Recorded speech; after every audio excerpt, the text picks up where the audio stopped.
All right, so we had the Monday night game. There's no line on this game because obviously the Ravens are playing in an hour and 15 minutes from now. If my guess was, I think the Ravens would be favored, or at least before the Week 13 games, I thought the Ravens would be favored by 2.5. But because Cleveland won in a blowout, I think this could be a pick 'em. Maybe even the Browns by 1. But it really depends on how the Ravens look tonight. So, what are your thoughts on this game? Yeah, I think you're about right. I had it listed as a potential pick 'em. That's assuming the Ravens win against the Cowboys tonight, and look good, but not like, oh my god, they blew them out like crazy doing it.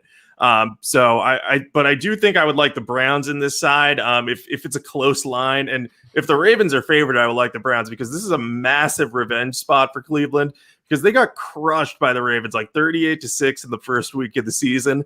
And everyone was like, "Oh, the Browns, they look terrible. They're en route to another terrible season." And now they're 9-3, and they're in the playoff race. And the Ravens are trying to get in, but looks like the Browns are maybe not locked up in that spot, but are pretty close to being locked for the playoffs. And they have a chance to beat the Ravens at home and knock them potentially out of the playoff race. I think there's going to be a ton of motivation for Cleveland to get that done. I don't think they match up particularly well with Baltimore is my only concern because they like to be run heavy. And when they're healthy, the Ravens have a very good run defense that can, if not shut down Nick Chubb and Kareem Hunt, limit them significantly. So I will probably be on the Browns no matter what. But I don't know if I'm going to bet it unless this line's pretty favorable. So I'll be rooting for the Ravens to blow out the Cowboys because I have Ravens -9. And if they win by like 30 points, we might get a good line in this game. Yeah, it's true. Although I think the line has definitely moved. So we had some comments saying that this is a pick 'em in some sports books elsewhere. And the advanced spread on this game was Baltimore -2.5, and the Ravens haven't played. So obviously that's a shift because of the win over the Titans, and like we just discussed earlier, that the Titans aren't that good. So I don't think that win is as impressive as people think it was. Like Baker Mayfield played great in that game, but the Titans have no pass rush and they have injuries in the secondary, and they couldn't keep pace with the Browns because they made mistakes on offense. Like Derrick Henry fumbled. Derrick Henry got stuffed on a 4th down. AJ Brown fumbled. So that game should have been closer, and I think this is an overreaction to that game. I think the Ravens, like you were talking about, I think they match up well against the Browns. Like they'll be able to stop the run with Campbell and Williams on the field, and that'll force Mayfield to throw into a good secondary without his best receiver. I know Jarvis Landry has played well, but he has a tough matchup here. I just don't see the Browns moving the ball that well. And meanwhile, the Browns have injuries in their at cornerback, like Denzel Ward has been out. So we'll see if he plays in this game. We don't know yet. But if he's out again, that means they're going to be without their top 2 cornerbacks with Greedy Williams also injured. So I know the Ravens don't have great talent at receiver, but I think that they could attack that area and come away with a win. I'm not confident in this pick at all, though. So I might change depending on what happens tonight. But right now, I'm going to go with the Ravens. Yeah, it's so hard to make picks without having seen the game and actually, obviously if the team's on bye, it's different. But I could see the Ravens matching up well against the Browns, so I might change it if they look great against the Cowboys tonight and come out unscathed or whatever. But we'll see what happens tonight. Hopefully the Ravens will win. And I think someone asked, I do have the Ravens -9 tonight. We went over that at the beginning, and I have 1 unit on it. I think Walt has it on the 4 units. Yeah, I have it as a super contest pick. It's a 4-unit pick for me in Baltimore. You can rewind. We talked about that game at the beginning. I'm going to have final thoughts on that game once we see inactives on the site. So look for that in about like 40 minutes. Also asked about teasers for this week. So we like to talk about teasers toward the end of the show.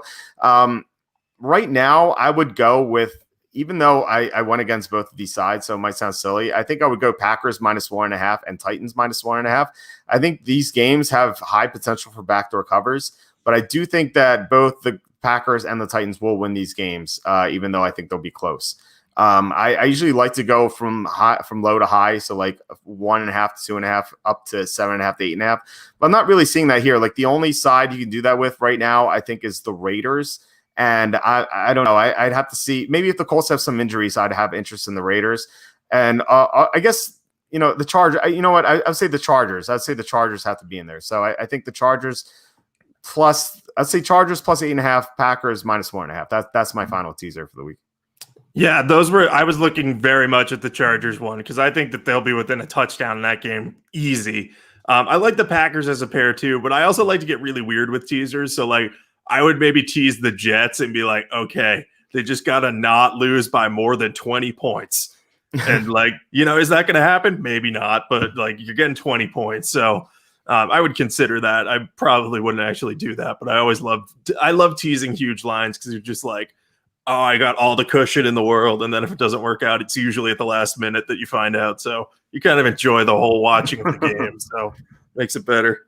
That's true. All right. Survivor pick. I didn't actually write up my Survivor stuff on the site yet. And I'm actually running out of room here in my banner. But I will, for this week, I have not chosen the Steelers yet. So I will pick the Steelers as my Survivor pick.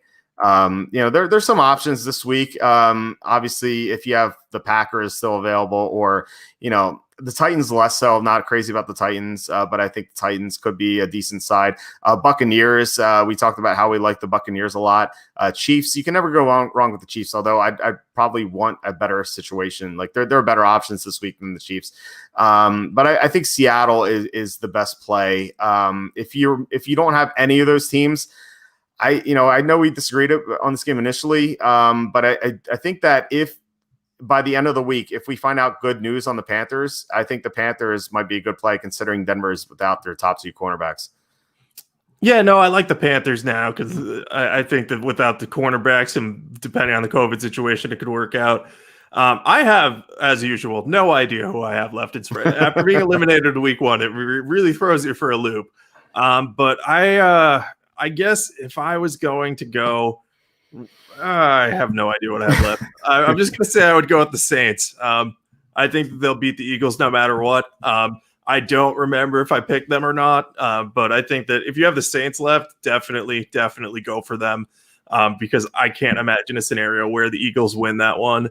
And if they do, I'll have to get some sort of Jalen Hurts memorabilia or jersey for myself to wear and honor him for leading them to a win. Yeah, Kenny and I will have to get Jalen Hurts jerseys too after saying he's the worst draft pick of all time. I still don't like the draft pick. I even said like even if he turns out to be a good pro, I wouldn't like the draft pick because they spent so much money on Wentz.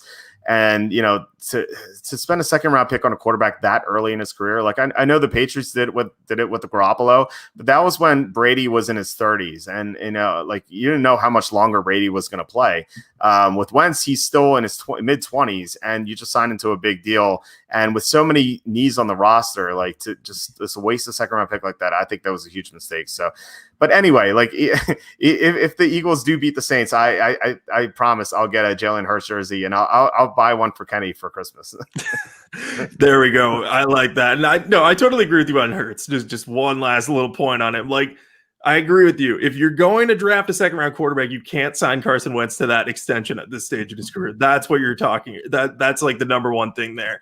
Because now you got this like situation where if Hurts looks good these last 3 games, then everyone in the league knows you want to get rid of Wentz and everyone knows how bad his contract is. So you're going to get no value for him. So that's another thing. Like if you want to trade him because Hurts looks good, like good luck finding someone who wants a rehab project at that price. Like maybe you can convince the Colts and Frank Reich that it would work out as a successor to Phillip Rivers, but I don't know. Like I don't want to take on that much salary.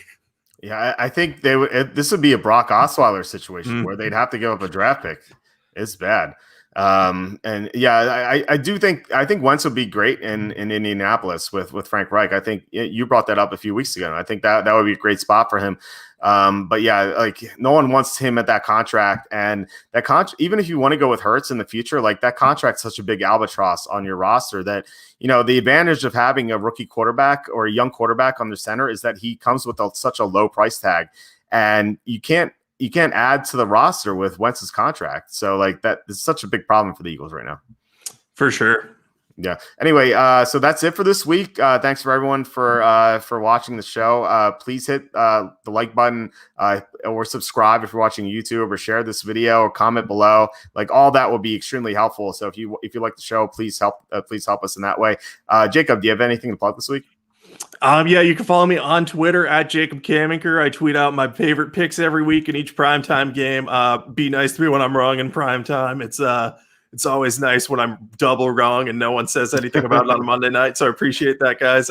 Try to be right for you, though. And yeah, you can go to sportingnews.com/fantasy for all your fantasy needs. I'll be finishing up the season there pretty soon. So if you're in the fantasy playoffs and you need some stardom sit-em advice or anything, go there. Feel free to message me on Twitter, or go to Sporting News' fantasy Twitter account at @SN_fantasy. Ask us questions there, and we'll respond there. So yeah, let's talk some football and finish out the season good. All right, sounds good. I'm at waltzerfootball.com. Usually we have a 2021 NFL mock draft update on Wednesday, but because of the game tonight, it's going to be pushed back to Thursday morning. So we're going to have our mock draft update then. But the same schedule as otherwise, like updated picks throughout the week, Thursday thoughts, Saturday notes, and final thoughts on Sunday.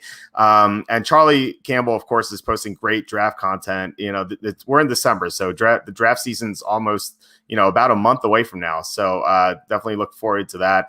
Otherwise, I will talk to you next week. All right. Sounds good. Talk to you.